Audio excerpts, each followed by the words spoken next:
তো তোমাদের দাদাভাই দুটো ভোগ নিয়েছিল, একটা ভরে নিয়েছি বৃষ্টির জলটা, আর সেটাতে হাঁড়িতে ওড়না দিয়ে ছেঁকে নিয়েছি। Good morning. তো তোমরা সবাই কেমন আছো? আশা করি তোমরা সবাই ভালো আছো, আমিও খুব ভালো আছি জয় বাবা লোকনাথের কৃপায়। তো আজকে দেখতেই পাচ্ছ সারা দিন বৃষ্টি লেগেই আছে, আর আমাদের দুর্গাপুরে মেন লাইন পাইপ ফেটে গেছে, জল তো দিচ্ছে না। আমি বুঝতেই পারছি না, আমাদের বাড়িতে গেস্ট আছে, আমার ননদা ভাগ্নি আরও সবাই আছে, কি করব। অ্যানাউন্সমেন্ট করে দিয়ে গেছিলো যে মেন লাইনে পাইপ মেরামত করা হবে, জল দেওয়া হবে না।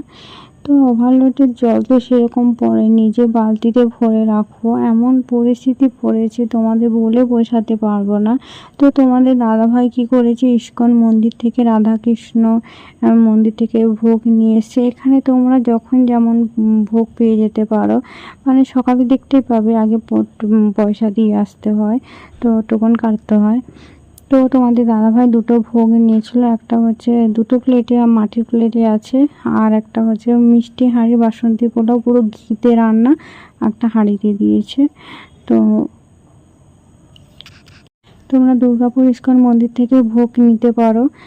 আর দেখো জল নেই, মানে কি পরিস্থিতি আছে বুঝতে পারবো না। শুধু ভগবানের কৃপায় ওপর থেকে দেওয়া যে জলটা, সেটা আমরা বালতিতে ভরে নিয়েছি বৃষ্টির জলটা, আর সেটাতে হাঁড়িতে ওড়না দিয়ে ছেঁকে নিয়েছি।